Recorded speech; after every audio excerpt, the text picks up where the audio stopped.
And those things cover more than I think I managed to do in 1 week within a few minutes. Yep, yep. Itu antara kelebihan dia. Sebab sometimes orang rasa macam more chat times equals to more money. Tak juga. More chat Yeah. times, you are prone into more risk. Kenapa more risk? Sebab you akan you akan dipanggil lah oleh syaitan-syaitan dalam ni. Masuk lagi bang, you know.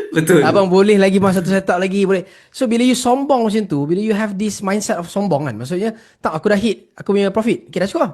That's it, dah. Dah. Kau pergi cek online, pergi cek masa lain. Aku tak. Aku tak layan kau kan. Puas hati tak hari ni?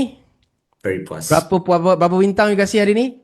Out of 10, I give you 1,000. Appreciate it. Thank you. May Allah bless you, brother. May Allah bless you.